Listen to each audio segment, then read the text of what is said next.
الحمدللہ وحدہ والصلاۃ والسلام علی من لا نبی بعدہ اما بعد فاعوذ باللہ من الشیطان الرجیم بسم اللہ الرحمن الرحیم۔ السلام علیکم ناظرین، صبح کی پرنور ساعتوں میں سعادت کی گھڑیوں میں پبلک نیوز ٹی وی چینل پر پروگرام صدائے قرآن لے کر ڈاکٹر محمد طاہر مصطفیٰ آپ کی خدمت میں حاضر۔ ناظرین کرام، آج کے پروگرام میں جو ہمارا سبق ہے قرآن کریم کا 7واں پارہ ہے، سورہ المائدہ ہے، اور آیت نمبر 106 سے لے کر 108 تک کے مضامین ہماری گفتگو کا موضوع ہوں گے۔ تو آئیے ناظرین کرام، سب سے پہلے ہم آج کے سبق کی تلاوت سماعت کرتے ہیں امام حرمین شریفین الشیخ عبد الرحمن السدیس کی آواز میں۔ بسم اللہ الرحمن الرحیم۔ اے لوگو جو ایمان لائے ہو، جب تم میں سے کسی کی موت کا وقت آ جائے اور وہ وصیت کر رہا ہو تو اس کے لیے شہادت کا نصاب یہ ہے کہ تم میں سے 2 صاحب عدل آدمی گواہ بنا لیے جائیں۔ اگر تم سفر کی حالت میں ہو اور وہاں موت کی مصیبت پیش آ جائے تو بے شک غیروں میں سے ہی ہوں 2 گواہ بنا لو۔ نماز کے بعد دونوں گواہوں کو مسجد میں روک لو اور وہ اللہ کی قسم کھا کر کہیں ہم کسی ذاتی فائدے کی بنیاد پر شہادت بیچنے والے نہیں ہیں، بے شک گواہی میں کوئی ہمارا رشتہ دار ہی کیوں نہ ہو ہم اس کی رعایت کرنے والے نہیں ہیں، اور نہ ہی ہم اللہ کے نام پر کسی صورت شہادت چھپانے والے ہیں۔ اگر ہم نے ایسا کیا تو گناہ گاروں میں شمار ہوں گے۔ لیکن اگر معلوم ہو جائے کہ ان دونوں نے ڈنڈی ماری ہے تو ان کی جگہ دوسرے 2 افراد لے آئیں جو گواہی دینے کے اہل تر ہوں، اور ان لوگوں میں سے کھڑے ہوں جن کی حق تلفی ہوئی ہے، وہ قسم کھا کر کہیں کہ ہماری شہادت ان کی شہادت سے زیادہ مبنی برحق ہے اور ہم نے گواہی میں کوئی زیادتی نہیں کی ہے۔ اگر ہم ایسا کریں تو ظالموں میں سے ہوں گے۔ اس طریقے سے امید ہے کہ شہادت حق کے درجے پر فائز ہو جائے گی، یا کم از کم وہ اس بات کا ہی خوف کریں گے کہ ان کی قسموں کے بعد دوسری قسموں سے ان کی تردید نہ ہو جائے۔ اللہ سے ڈرو اور سنو، نافرمانی کرنے والوں کو اللہ اپنی رہنمائی سے دور کر دیتا ہے، ہدایت سے دور کر دیتا ہے۔ ناظرین کرام، یہ ہمارا آج کا سبق ہے پروگرام صدائے قرآن میں، اور اس کا جو شان نزول ہے ناظرین کرام وہ یہ ہے کہ ایک شخص جس کا نام بدیل تھا اور وہ مسلمان تھا، وہ اپنے 2 بزنس پارٹنرز کے ساتھ شام کے سفر پر روانہ ہوا، اور جو بزنس پارٹنرز تھے اس کے ساتھ وہ دونوں عیسائی تھے، نصارہ میں سے تھے، اور ناظرین کرام ان کا نام عدی تھا اور تمیم تھا۔ جب تینوں سفر شام مکمل کر کے اپنی منزل پر پہنچے تو ناظرین کرام جو بدیل تھا مسلمان، وہ بیمار ہو گیا، اور پھر جب بیماری حد سے بڑھ گئی اور موت کا منظر سامنے نظر آنے لگا تو اس شخص نے وصیت کی، ایک فہرست بنا لی اپنے سامان کی، اور فہرست بنا کر اپنے ہی سامان کے اندر رکھ دی، اور جو 2 پارٹنر تھے اس کے ساتھ ان کو وصیت کی کہ یہ میرا سامان میرے وارثوں تک پہنچا دیا جائے، اور فہرست بھی لکھ کر وہاں موجود تھی۔ ناظرین کرام وہ شخص مر گیا، اور جو 2 ساتھی تھے نصارہ میں سے جو عیسائی تھے، تمیم اور عدی، انہوں نے بدیل کا سامان اس کے وارثوں تک پہنچا تو دیا، لیکن اس میں سے تھوڑی سی خیانت کی۔ سامان میں، بدیل کے سامان میں چاندی کا ایک پیالہ تھا جس پر سونے سے ملمہ کاری بھی ہوئی تھی، قیمتی پیالہ تھا، اس کو سامان سے نکال لیا تھا اور باقی سامان وارثوں کو دے دیا تھا۔ لیکن ناظرین کرام جب وارثوں نے وہ فہرست دیکھی تو اس میں پیالہ بھی درج تھا، تو وارثوں نے ان 2 لوگوں سے پوچھا، 2 افراد سے پوچھا، تمیم اور عدی سے، کہ سارا سامان آپ نے ہمارے حوالے کر دیا ہے لیکن اس میں ایک پیالہ مسنگ ہے، وہ موجود نہیں ہے۔ تو انہوں نے اس سے لا علمی کا اظہار کیا، تو ہمیں تو معلوم نہیں ہے کہ کون سا پیالہ ہے اور کون سا مسنگ ہے۔ معاملہ ناظرین کرام نبی کریم صلی اللہ علیہ وآلہ وسلم تک گیا، اور جب نبی کریم صلی اللہ علیہ وسلم تک معاملہ گیا، وارثوں کے پاس کوئی ثبوت تو نہیں تھا، کوئی شہادت بھی نہیں تھی، تو نبی کریم صلی اللہ علیہ وسلم نے ان دونوں افراد سے فیصلہ کرنے کے لیے ارشاد فرمایا، کیا تم قسم کھاتے ہو؟ انہوں نے جھٹ سے قسم کھا دی کہ ہمیں تو اس کا کوئی علم نہیں ہے، کون سا پیالہ تھا، جھوٹی قسم کھا دی۔ ناظرین کرام اس کے بعد کچھ دن گزرے، کچھ عرصہ گزرا، تو وارثوں کو معلوم ہوا کہ وہ جو پیالہ تھا وہ ایک سنار کے پاس بیچ دیا گیا ہے۔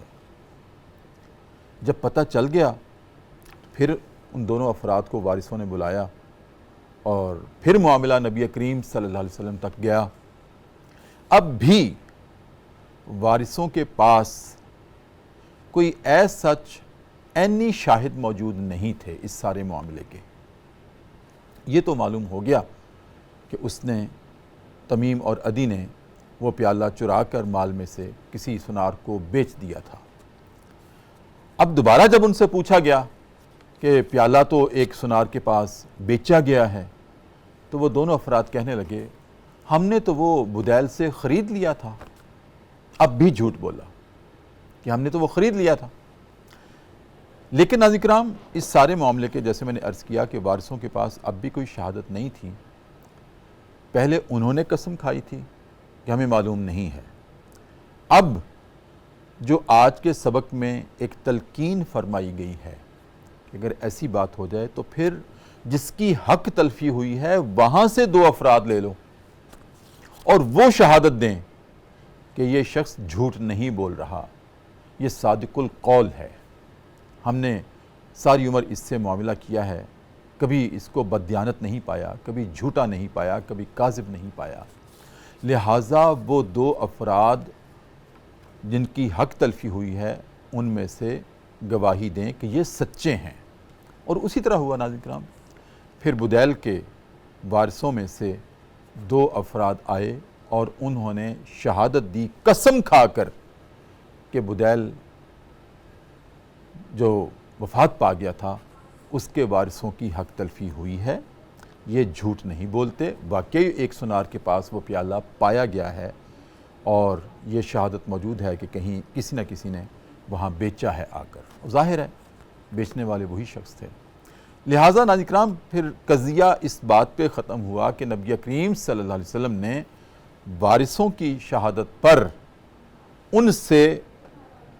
اس پیالے کی رائج قیمت لے کر وارثوں کے حوالے کی۔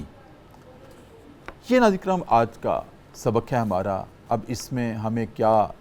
نصائح کیے گئے ہیں، کیا ہدایات کی گئی ہیں، کس طرح ہمارے فکر و عمل کی رہنمائی کی گئی ہے، کیونکہ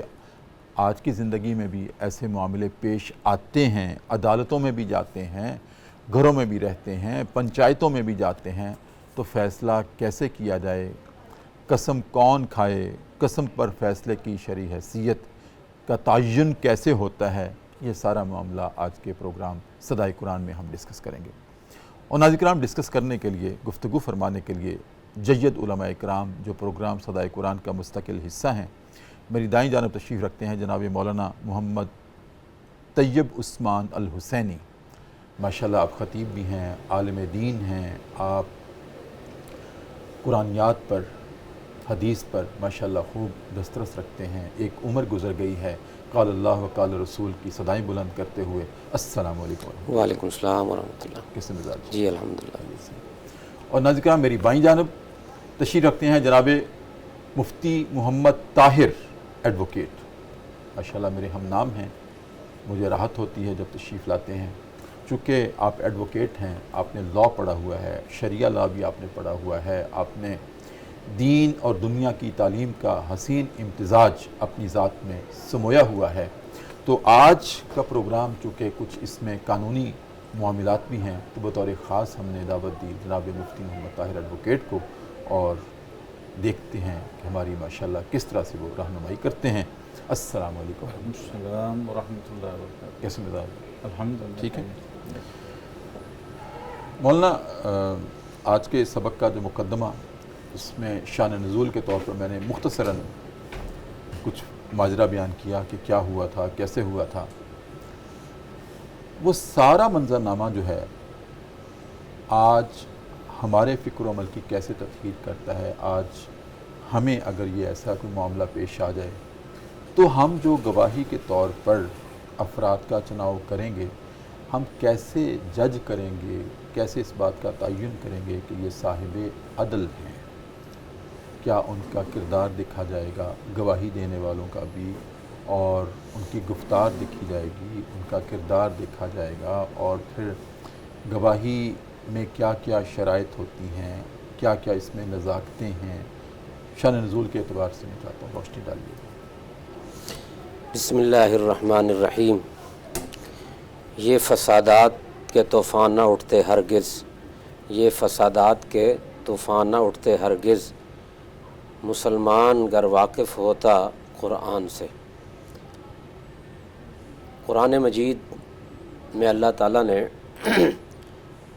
بہت سارے احکامات اور اسی طریقے سے انسان کی زندگی گزارنے کے لیے بہت ساری ایسی چیزوں کا جو کہ انسان کے لیے ضروری تھیں، ان کا ذکر فرمایا ہے اللہ تعالیٰ نے قرآن مجید میں۔ اس لیے کہا جاتا ہے کہ قرآن جو ہے وہ مکمل ضابطۂ حیات ہے، یعنی اس کے اندر اللہ تعالیٰ نے انسان نے جس طریقے سے زندگی گزارنی ہے اس طریقے سے جو ہے وہ یعنی ایک ایک چیز کا ذکر کر دیا گیا۔ تو اب یہ جو یہاں پر جس بات کا یا اختلاف کا آپ کہہ سکتے ہیں ذکر کیا گیا ہے، اور اس کے لیے قسم اٹھانے کا ذکر کیا گیا، اور گواہوں کی جو ہے وہ یعنی موجود ہونے کا ذکر کیا گیا، تو اگر انسان صحیح معنی میں مطالعہ کرے قرآن مجید کا تو اختلاف ہی نہ رہے۔ اور دوسری چیز یہاں پر جو ذکر کی گئی ہے وہ ہے خیانت کی، اور یعنی کہ خیانت جو ہے وہ کتنا بڑا یعنی جرم ہے، یا کتنی بری بات ہے، یا عام معاملات سے ہٹ کر ہے کہ اس کی سنگینی ہے کہ اللہ تعالیٰ نے یعنی قرآن مجید میں یعنی ان آیات کے شان نزول میں، یعنی ان آیات کو ان باتوں کے یعنی شان نزول جو ذکر ہوا ہے وہ ان معاملات کے بارے میں ہوا ہے کہ انسان جو ہے کسی کی اصل میں سب سے بڑی چیز ہے انسان کی حفاظت ہے، اور انسان کی جو چیزیں ہیں ان کی حفاظت ہے۔ تو اب جس طریقے سے وہ سامان دیا گیا اور اس طریقے سے ان کو سامان جو ہے وہ اسی طریقے سے لا کر دینا چاہیے تھا، لیکن ظاہری بات ہے انسان ہے تو اس کے دل میں ایسی چیزیں آ جاتی ہیں، اور پھر صرف یہ چیز آ جانا اور اس کو بیچ دینا ہی نہیں بلکہ اس چیز سے بھی منع کیا گیا ہے کہ ایک کام ہو گیا ہے برا تو اس سے جو ہے انسان کو اس کے اوپر مزید جھوٹ در جھوٹ اور پھر قسم اٹھانا، اور پھر جو ہے قسم جھوٹی قسم سے بالکل ناواقفیت ہمارے اس معاشرے کے اندر جو ہے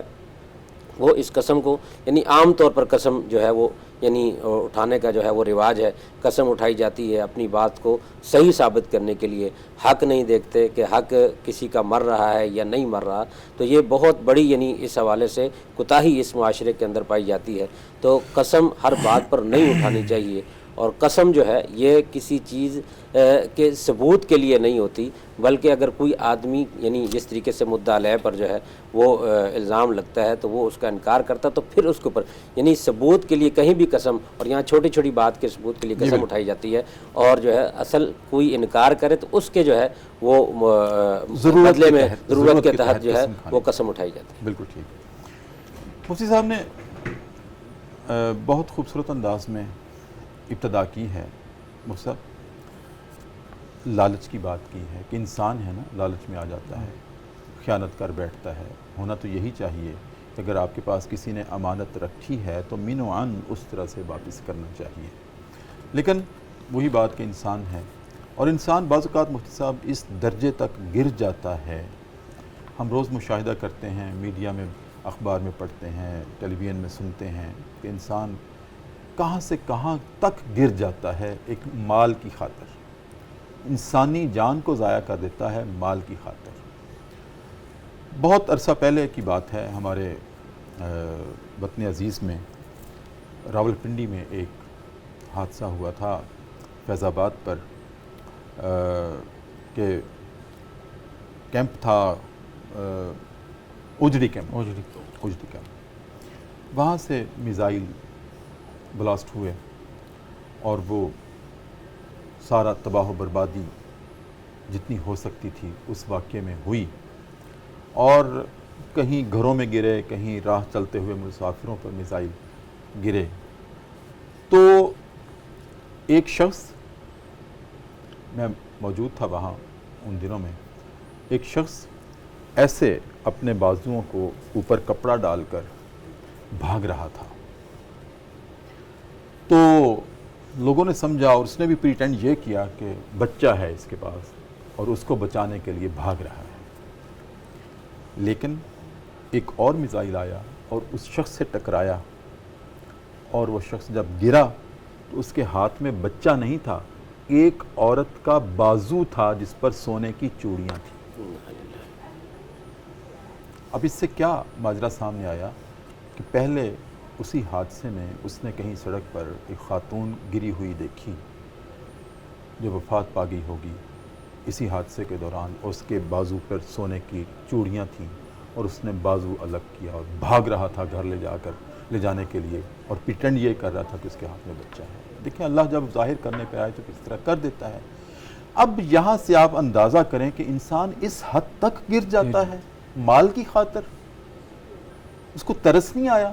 کہ میں کسی انسان، وہ بھی خاتون، اس کا بازو اٹھا کر بھاگ رہا ہوں جس پر چوڑیاں ہیں۔ یہ انسان کے جو لالچ کے اندر سمٹمز ہیں مفتی صاحب، جو اس کو خیانت پر آمادہ کرتے ہیں، گناہ پر آمادہ کرتے ہیں، پھر جھوٹی قسم پر آمادہ کرتے ہیں۔ میں چاہتا ہوں تھوڑے سے اس کے اسباب پہ آپ روشنی ڈالیں کہ کیا اسباب ہو سکتے ہیں، جو ہم شان نزول میں بھی دیکھتے ہیں کہ ان دونوں لوگوں نے سونے کا پیالہ چرا لیا،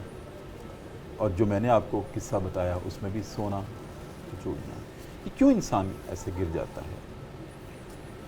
جی بڑا اہم سوال ہے جی یہ، اور یقیناً قابل غور اور قابل فکر بات ہے کہ ایسا کیوں ہوتا ہے۔ یہ نہ صرف یہ کہ چوری ڈاکہ اور مال کے اعتبار سے یہ مسائل ہیں، بلکہ دنیا میں جتنی بھی بڑے بڑے مسائل ہیں، کرائم اور جرائم ہیں، ان کی بنیاد پر اگر غور کیا جائے تو وہ ہے ایمان کی کمزوری۔ روحانی اعتبار سے جو کسی کو انسان بناتی ہے اور انسانیت کا اعلیٰ مقام عطا کرتی چیز، وہ ہے اللہ تعالیٰ کی ذات پر ایمان۔ جی، اس معنی میں کہ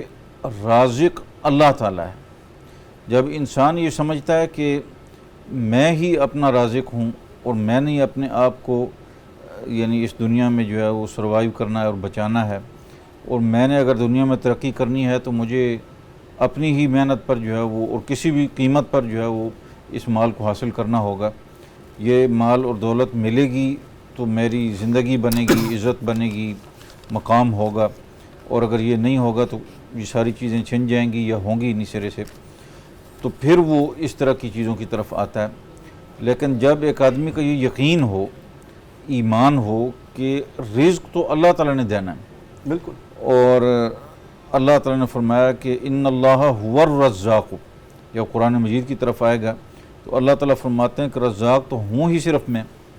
وما من دابۃ فی الارض الا علی اللہ رزقها، زمین پر جو بھی حرکت کرنے والی کوئی مخلوق ہے، کوئی جاندار ہے، اس کا رزق میں نے اپنے ذمہ لے رکھا ہے۔ اور جو ہم اکثر جمعے کے خطبوں میں سنتے ہیں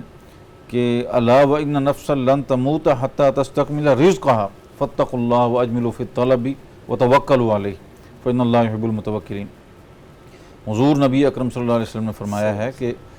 سن لو، آگاہ رہو اور خبردار ہو جاؤ، کوئی شخص ہرگز مر ہی نہیں سکتا جب تک کہ اپنی رزق کو مکمل نہ کر لے۔ اور رزق کتنا ہے یہ کم یا زیادہ انسان کی محنت سے نہیں ہو سکتا، جی جی، چاہے وہ محنت غلط ہو یا صحیح، جائز محنت کرو، یہ اسی حدیث میں فرمایا کہ اس کو طلب کرنے کا جائز طریقہ اختیار کرو، یہ میرا حکم ہے اور اللہ تعالیٰ کا حکم ہے۔ لیکن وہ صرف اس لیے کہ کمانے کا اور جائز اور حلال کمانے کا الگ سے حکم ہے، ایک محنت کرنے کا حکم ہے سنت کے درجے میں، ورنہ رزق اللہ تعالیٰ نے جو طے کر دیا ہے وہ نہ کم ہو سکتا ہے نہ زیادہ ہو سکتا ہے۔ اور اس پر حضرت علی رضی اللہ تعالیٰ کا بھی بڑا مشہور واقعہ ہے کہ انہوں نے ایک یہودی کو جب کہا کہ میں نے یہ جو سامان خریدا ہے مدینہ کے بازار سے یہ میرے گھر تک پہنچا دو، اور وہ اس سامان کو اٹھا کر، جس کے اندر حضرت علی رضی اللہ عنہ کی استعمال والی زرہ بھی موجود تھی، جس میں انہوں نے اسی وقت دل میں یہ نیت بھی کر لی تھی کہ یہ سامان جب اٹھا کر میرے گھر تک پہنچائے گا تو اس کے بدلے میں یہ زرہ اس کو تحفے کے طور پر دے دوں گا، یا اجرت کے طور پر کہہ لیں۔ اس یہودی نے دل میں یہ سوچا کہ کیوں نہ اپنے طور پر اس میں سے کوئی قیمتی چیز نکال لی جائے، تو وہ ان کے ساتھ ساتھ چلنے کے بجائے بہت تیز چل کر بوری سامان کی ان کے گھر کے دروازے کے پاس رکھ کے تلاش کرنے لگا کہ قیمتی چیز کون سی ہے۔ وہ زرہ جو ہے وہ قیمتی تھی، وہ لے کر آگے کی طرف بھاگ گیا۔ جب حضرت علی رضی اللہ عنہ بعد میں پہنچے تو وہ زرہ موجود نہیں تھی سامان میں، اور سامان گھر کے باہر پڑا تھا، تو اپنے ساتھ والوں کی طرف متوجہ ہو کر مسکرانے لگے۔ انہوں نے کہا جی کہ حضرت اس میں مسکرانے کی کوئی وجہ، وہ تو چوری کر کے بھاگ گیا آپ کے سامان کی۔ انہوں نے فرمایا کہ میں یہ سوچ رہا ہوں کہ اللہ تعالیٰ نے کیسے فرمایا کہ رزق جو میں نے عطا کرنا ہے وہ مل کر رہنا، صرف اس کے حاصل کرنے کا طریقہ صحیح اختیار کرو۔ یہی زرہ میں نے بھی اسی کو دینے کی نیت کی تھی، لیکن اگر میں پہنچ جاتا اور آ کر اپنے ہاتھ سے دیتا تو یہ اس کے لیے حلال ہوتی اور اجرت میں جاتی، لیکن وہ میرے پہنچنے سے پہلے خود نکال کر چلا گیا، ملی اس کو وہی زرہ ہے، نہ کم نہ زیادہ، لیکن اب اس نے طریقہ غلط اختیار کیا ہے تو وہ اس کے لیے ناجائز ہو گئی۔ تو اگر یہ ایک آدمی کا آسمانی کتابوں پر، قرآن مجید پر، اللہ تعالیٰ کی ذات پر یقین ہوگا، ایمان ہوگا، روحانیت اس کو حاصل ہوگی،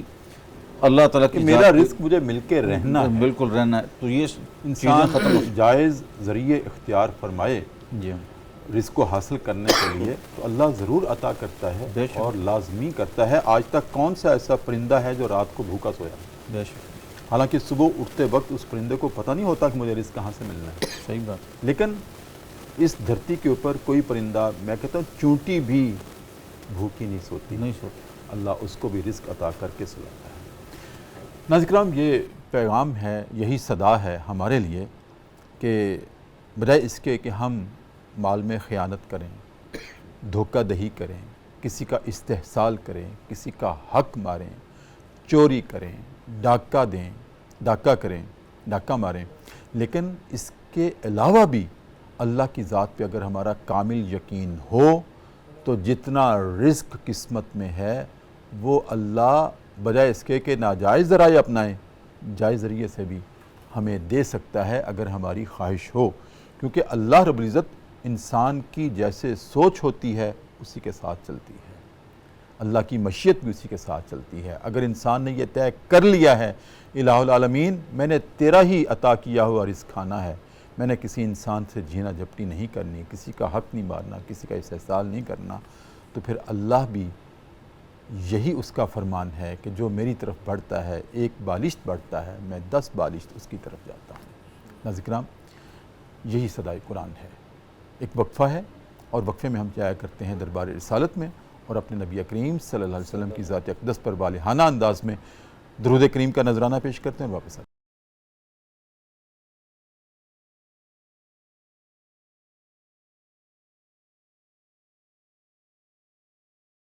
وقفے کے بعد ناظرین کرام دوبارہ آپ کی خدمت میں حاضر ہیں۔ صبح کی پرنور سے آتے ہیں، پبلک نیوز ٹی وی چینل ہے، ہمارا پروگرام ہے صدائے قرآن، اور ناظرین کرام یاد رہے کہ یہ صدائے قرآن ہم نے الحمد سے شروع کی تھی اور اس کے بعد ایک ایک لفظ میں، ایک ایک حرف میں جو بھی صدائے قرآن تھی وہ آپ کے سامنے رکھی، اور ہمارے علماء کرام نے جو کہ صدائے قرآن کی زینت ہوتے ہیں انہوں نے اس پر روشنی ڈالی ایک نور کی طرح۔ علم ایک نور ہوتا ہے اور نور کی ایک روشنی ہوتی ہے، اور روشنی کی جبلت اور فطرت میں ہے کہ وہ راستہ دکھاتی ہے۔ تو ناظرین کرام، ہمیں اپنی زندگی کے راستے متعین ہو رہے ہیں پروگرام صدائے قرآن میں۔ مولانا، آج کے سبق کے تناظر میں ہی ایک بات اپنے ناظرین کے سامنے رکھنا چاہ رہا ہوں آپ کی زبان سے کہ ایک تو وصیت وہ ہے جو ہوش و حواس میں انسان کر دیتا ہے، کوئی بیماری لاحق نہیں ہے لیکن وہ وصیت لکھوا دیتا ہے صحت مندی کے عالم میں، اور ایک وصیت وہ جو جب کہ موت سامنے نظر آ رہی ہو، نزع کا عالم طاری ہونا محسوس ہو رہا ہو، تو اس وقت کی جو وصیت ہے.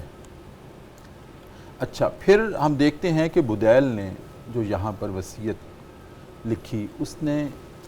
کہا کہ میرا سارا سامان میرے وارثوں کو دے دیا جائے. اس سے ایک یہ غلط فہمی تو نہیں ہو رہی کہ ایک ہی شخص کو اس نے اپنا سارا سامان وراثت میں دے دیا، یا یہاں یہ مطلوب تھا کہ وہ چونکہ مسافر تھا اور سفر میں تھا، اور سب سے پہلا حق تو یہی بنتا تھا کہ وہ اپنا سامان اپنے وارثوں تک پہنچائے، اور وارث پھر اس کے بعد اس کا جو تعین ہے کہ کس کو کتنا حصہ ملے گا، بیٹے بیٹیوں کو کتنا ملے گا، تو وہ جانیں اور وہ اس کی تقسیم کریں گے. کیا اس سے مراد یہی تھی؟ اور دوسرا میں یہ بھی جاننا چاہتا ہوں کہ ہمارے ناظرین منتظر ہیں، نزع کے وقت کی جو وصیت ہوتی ہے اس کی شرعی حیثیت کیا ہے؟ ماشاءاللہ جی، پہلے بھی میں نے آپ کے پروگرام میں عرض کیا تھا کہ آپ کے پروگرام یعنی صدائے قرآن کی وجہ سے مسائل کا جو علم ہے نا جی. وہ بھی یعنی ایک تو ہے قرآنی آیات، پھر ان کی تشریح وغیرہ تفسیر جو بھی ہے، پھر اس کے ساتھ ساتھ جو مسائل پر گفتگو ہو رہی ہے، بہت سارے ایسے لوگ ہیں جو یعنی خیر یہ تو وصیت کے بارے میں اور بہت سارے دینی ہمارے پروگرام کا مقصد ہی یہ ہے جی تو معاملات کہ وہ باتیں ہم سامنے لائیں جن کا تعلق ہماری زندگی سے ہے. اس سے پہلے اب معاملات کے بارے میں مطلب جو سوال تھا یا جو بات ہوئی ہے ساری، تو وہ معاملات کے بارے میں کس طرح کرنا چاہیے، اسی طریقے سے یہ اب وصیت یعنی مرنے کے بعد جو ہے وہ وراثت کس طریقے سے تقسیم ہوگی یا کیا معاملات ہوں گے، یہ سارے مسائل ہیں. تو لوگوں کو جو ہے اس حوالے سے بہت یعنی آگاہی ہو رہی ہے، اور تو اس لیے اس حوالے سے یہ بہت برکت والا اور عظمت والا پروگرام ہے، کیونکہ کسی کو راستہ دکھا دینا، کسی کو کوئی مسئلہ بتا دینا، اور جس طریقے سے آپ نے کہا کہ نور اور روشنی، تو روشنی لازمی راستہ دکھاتی ہے، تو راستہ دکھا دینا یہ بہت بڑی بات ہے. تو اصل بات یہ ہے، سوال جو آپ کا تھا اس میں کہ وصیت چاہے وہ مرنے سے پہلے کی جائے، نزع کا عالم ہو یا نہ ہو، وصیت کا وہی یعنی حکم ہے جس طریقے سے انسان صحیح حالت میں جو ہے وصیت کرتا ہے اور لکھتا ہے، کیونکہ وصیت نافذ العمل اس وقت ہوگی جب انسان دنیا سے جائے گا، اس سے پہلے ہو ہی نہیں سکتی. وہ وصیت نہیں ہوگی. اگر کوئی آدمی اپنے مال کو تقسیم کرتا ہے تو وہ ہدیہ کہا جا سکتا ہے، تحفہ کسی کو کہا جا سکتا ہے، لیکن وصیت پر عمل اس کے بعد دوسری بات یہ ہے جو تو 1/3 کی ہو. جی اسی بات طرف میں آ رہا ہوں. دوسری بات یہ ہے کہ جو بدیل نے سامان بھیجا تھا اس میں تعین نہیں تھی کسی کی کہ فلاں کو اتنا دے دو، فلاں کو اتنا دے دو، اس تقسیم انہوں نے نہیں کی، اور نہ اس طرح تقسیم یہ ذمہ داری وارثوں کو دے دی کہ وہاں جا کر جو ہے وہ اور شرعی حکم بھی یہی ہے کہ وصیت پر یعنی عمل ہوگا، لیکن اگر وہ کسی ایک کے بارے میں ہی وصیت کر جائے تو قرآن اور یعنی اللہ تعالیٰ اور اسی طریقے سے شریعت اسلام وہ کسی کا حق مارنے نہیں دیتے، بتا دیا جاتا ہے. تو اب اگر ایک ہی آدمی کے بارے میں وصیت کر دی جائے گی تو یہ تو دوسروں کا حق جو ہے وہ یعنی حق تلفی ہوگی. تو اس لیے اگر کوئی آدمی ایسی وصیت کر جائے اور کہے کہ جی میرا یہ سارا مال فلاں آدمی کو دے دیا جائے، وہ نافذ عمل نہیں، وہ 1/3 کے اندر جو ہوگی، مثال کے 9 لاکھ ہے تو اب 3 لاکھ کے اندر تو اس کی وصیت ہوگی کہ یہ 3 لاکھ روپیہ فلاں 6 لاکھ حقیقی وارثوں میں تقسیم ہوگا.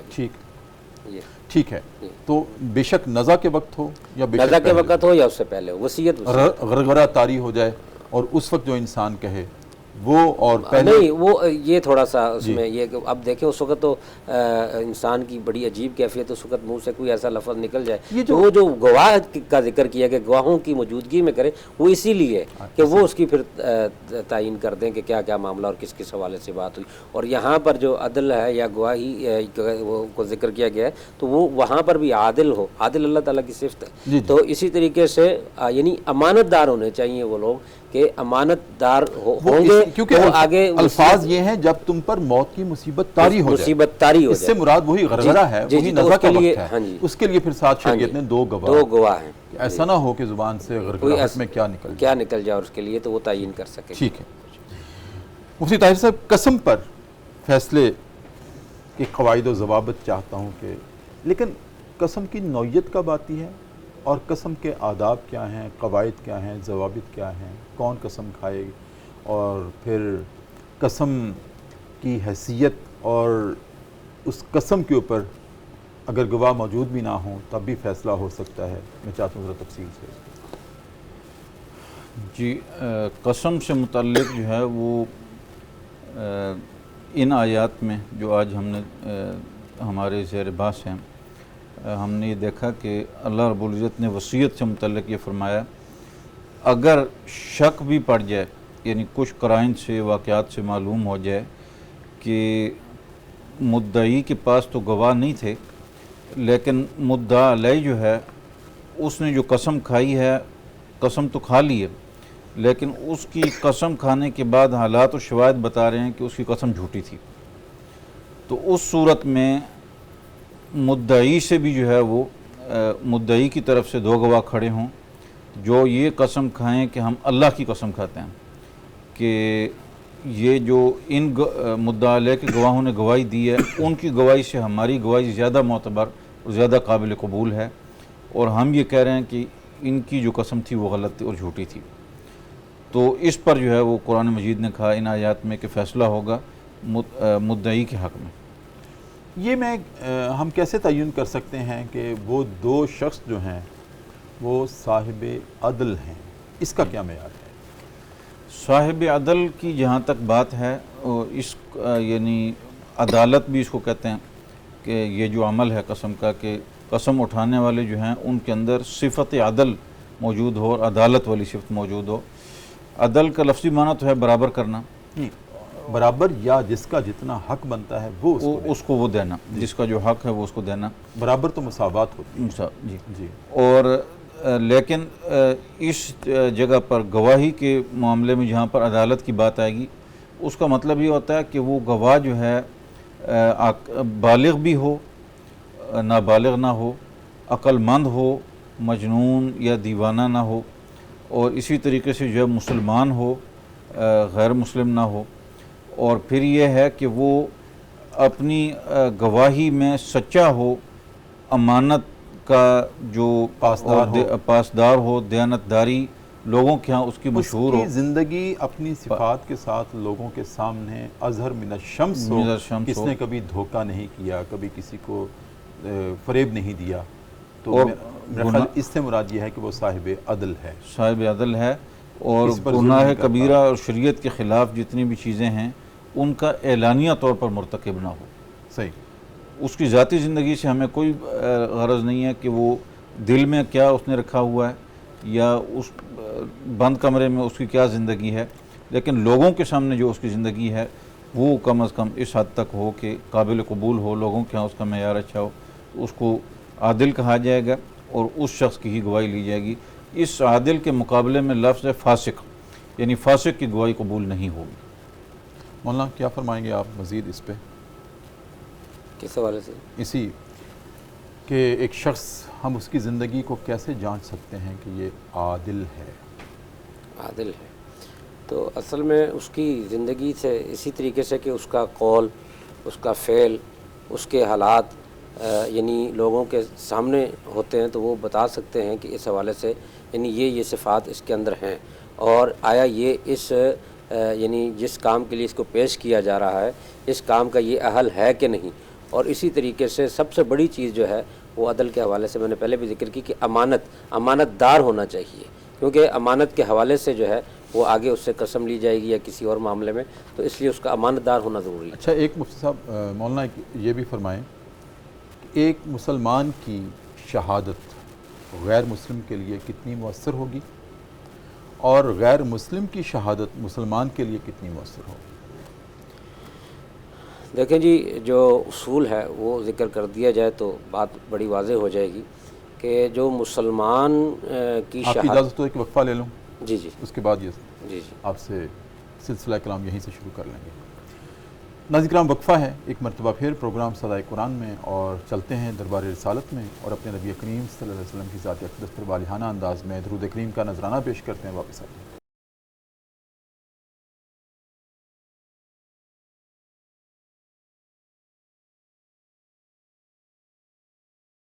وقفے کے بعد ناظرین کرام دوبارہ آپ کی خدمت میں حاضر ہیں. صبح کی پرنور سے آتے ہیں. پبلک نیوز ٹی وی چینل ہے, ہمارا پروگرام ہے صدائے قرآن,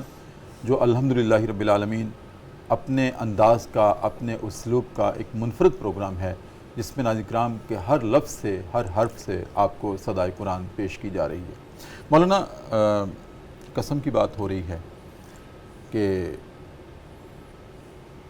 کس وقت, میں نے مفتی صاحب سے بھی عرض کیا تھا کہ کون سا ایسا لمحہ آتا ہے جب ہم کسی کو کہتے ہیں کہ قسم کھاؤ کہ تم سچے ہو؟ کیا جب گواہ موجود نہ ہوں تب؟ جی اچھا, تو اصل میں جب مدعی جو ہے وہ گواہ پیش کرے گا, اس پر گواہ ہے. مدعا علیہ جو ہے اس پر قسم ہے, اور قسم جو ہے یعنی وہ قسم اٹھائے گا. اور مدعا علیہ ہمارے ناظرین کو ذرا واضح کر دیں, جس پر دعویٰ کیا گیا. ایک دعویٰ کرنے والا ہے مدعی جو ہے. خیر یہ تو ایک عام مدعی الفاظ میں چاہتا ہوں کہ ہاں جی,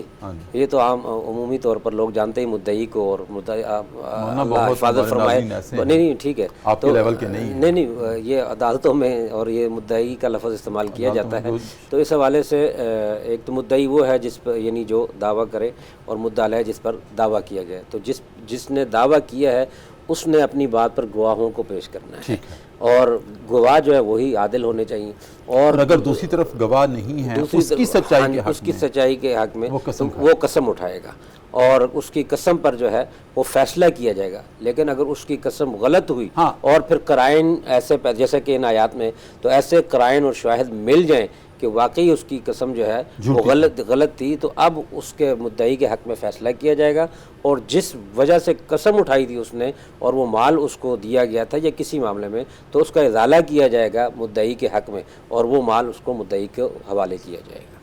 اس سے لے کر ہاں جی, اس کی ریمیڈی کا ذمہ دار وہی ہے جس نے جھوٹی قسم کھائی. جی بالکل, اس سے لے کر اس کو دیا جائے گا مدعی کو. اگر یہ ثابت ہو جائے کہ اس نے جھوٹی قسم کھائی, ہاں جی, اور نہ ہو تو ظاہر بات ہے اس کی قسم پر فیصلہ کر دیا جائے گا.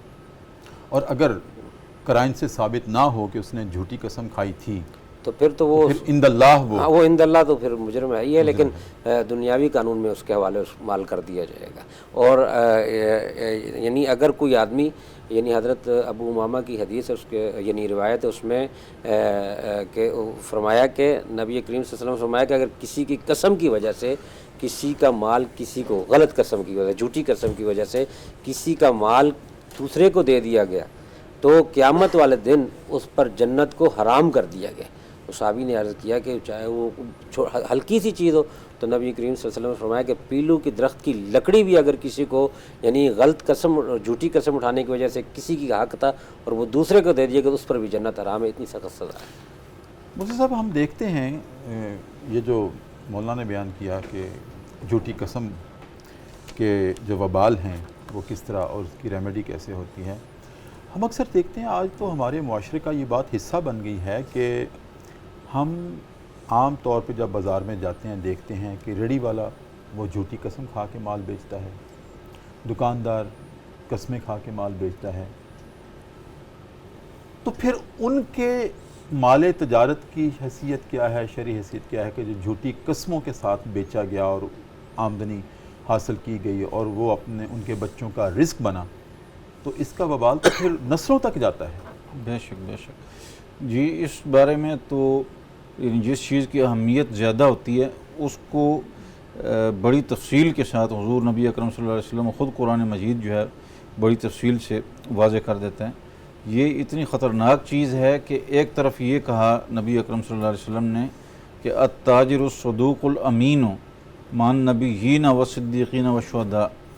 کہ جو امانت دار اور سچا تاجر ہوگا وہ انبیاء, صدیقین و شہداء کے ساتھ اس کا حشر ہوگا. کہیں فرمایا کہ میں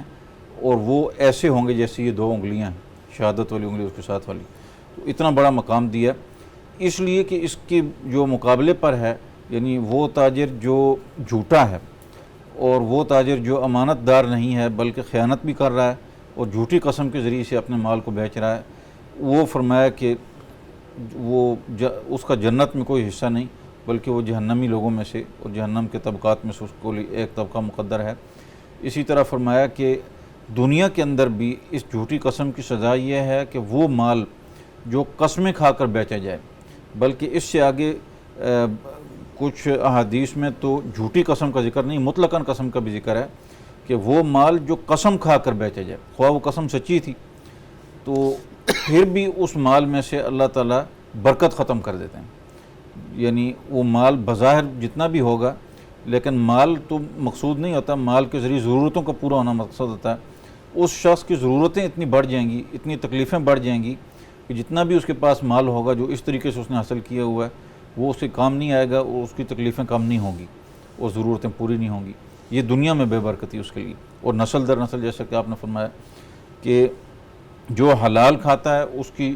دعا قبول ہوتی ہے، اس کی زندگی میں سکون ہوتا ہے، اس کی اولاد اور آنے والی نسلیں اس کی فرما بردار ہوتی ہیں، اس کے لیے دعا گو ہوتی ہیں۔ یہ ان ساری چیزوں سے وہ محروم ہو جائے گا۔ بہت شکریہ مفتی صاحب آپ کی آمد کا، مولانا آپ کی آمد کا بہت شکریہ، ہمارے ناظرین کی رہنمائی آپ نے کی۔ ناظرین کرام، مفتی طاہر صاحب نے ایک لفظ بولا ہے کہ حرام مال سے یا بددیانتی کے مال سے اس میں سے برکت اٹھ جاتی ہے۔ اب یہ سادہ سا لفظ ہے جو ہم ہر روز بولتے ہیں کہ برکت اٹھ جاتی ہے۔ اب سوال یہ بھی پیدا ہوتا ہے کہ برکت کس چیز کا نام ہے جو اٹھ جاتی ہے؟ ناظرین کرام، اس کو بھی میں چاہتا ہوں کہ آپ کے گوش گزار کر دوں، حالانکہ عام سی بات ہے۔ جیسے میں نے مولانا سے سوال پوچھا، مدعا علیہ ہمارے ناظرین کو واضح کر دیں، ان کا یہ تو عام سی بات ہے۔ تو برکت سے مراد یہ ہے چیز تھوڑی ہو لیکن اس کی مقدار اس فیضان سماوی سے اتنی زیادہ کر دی جائے کہ ہم سے سنبھالی نہ جائے۔ چیز تھوڑی ہو لیکن اس کا اثر اور اس کا فیضان اور اس کا رچاؤ اور جو اس سے ہمیں مطلوب اور مقصود ہے وہ اتنا زیادہ ہو جائے کہ ہمیں وہ تھوڑی چیز کا اثر زیادہ محسوس ہونے لگے۔ جیسے نبی کریم صلی اللہ علیہ وآلہ وسلم نے اپنے ہاتھوں سے ایک مرتبہ ایک بکری کا دودھ دوہا تھا اور پیالے میں ڈال کر تمام صحابہ کو پلایا۔ اب کتنا ہو گیا ایک پیالے میں دودھ، لیکن جتنے بھی آپ کے ارد گرد صحابہ کا جھرمٹ تھا سب نے وہ دودھ پیا اور ختم نہیں ہو رہا تھا۔ یہ ہے برکت۔ ہم آج اس بات کا شکار ہیں کہ ہمارے پاس مال کی فراوانی ہے لیکن اس میں ہمیں برکت نظر نہیں آتی، وہ زیادہ مال بھی ہمیں تھوڑا لگتا ہے۔ اور برکت اس چیز کا نام ہے کہ مال تھوڑا ہو، ہماری ضروریات سے بھی زائد ہو جائے، یہ برکت ہے۔ اور ناظرین کرام، یہ برکت اسی وقت نصیب ہوتی ہے جب اللہ کے عطا کردہ رزق کے اوپر انسان اکتفا کر لے، یا اللہ میں راضی ہوں، پھر وہ تھوڑا بھی زیادہ ہو جائے گا اور تھوڑا مال بھی اس کی تمام ضروریات کو پورا کر دے گا۔ اب مال زیادہ ہے لیکن ہماری ضروریات کو پورا نہیں کرتا وہ زیادہ مال، حالانکہ لاکھوں کروڑوں اربوں میں ہم بعض اوقات کھیلتے ہیں، اور جو کھیلتے ہیں ان کے اتنی ہی ضروریات اور احتیاجات اتنی زیادہ ہیں کہ بعض اوقات کیونکہ جب ہم مال کے پیچھے پڑے رہتے ہیں، مال کی ہوس ہمیں اتنا اندھا اور دیوانہ کر دیتی ہے کہ وہ جو مال زیادہ بھی ہوتا ہے وہ ہماری ضروریات پوری نہیں کرتا بلکہ ہماری بیماریوں پہ خرچ ہوتا ہے۔ یہ کہتے ہیں برکت کا اٹھ جانا، کہ ہماری ضروریات تو پوری نہیں کی لیکن اللہ نے ہماری ذات کے ساتھ ایسی چیزیں لاحق کر دی ہیں کہ وہ مال وہاں خرچ ہو رہا ہے، نہ ہمارے رزق کا حصہ بن رہا ہے، نہ ہمارے خون کی شریانوں میں وہ مال جاتا ہے، نہ بچوں تک نسل در نسل جاتا ہے، بلکہ جتنا زیادہ کماتے ہیں چونکہ اس میں بددیانتی شامل ہوتی ہے، اس میں قسمیں شامل ہوتی ہیں، اس میں دھوکہ شامل ہوتا ہے، اس میں ملمہ کاری شامل ہوتی ہے، لہٰذا وہ مال جس راہ سے آیا تھا ناجائز راستوں سے اسی ناجائز راستوں میں ہی واپس جاتا ہے۔ ناظرین کرام، دعا اللہ رب العزت سے یہ کرنی چاہیے، یہی صدائے قرآن ہے کہ اللہ جتنا رزق دے وہ اپنی مشیت کے ساتھ دے، اور بے شک وہ تھوڑا ہو لیکن وہ تھوڑا ہماری زیادہ ضروریات کو پورا کر دے، اس کا نام برکت ہے۔ ناظرین کرام، اسی کے ساتھ آج کا پروگرام صدائے قرآن اپنے اختتام کو پہنچتا ہے۔ اپنے میزبان ڈاکٹر محمد طاہر مصطفیٰ کو کل تک کے لیے اجازت دیجیے۔ انشاءاللہ کل اسی وقت اگلے سبق کے ساتھ آپ کی خدمت میں دوبارہ حاضر ہوں گے. تب تک کے لیے اجازت. اللہ حافظ.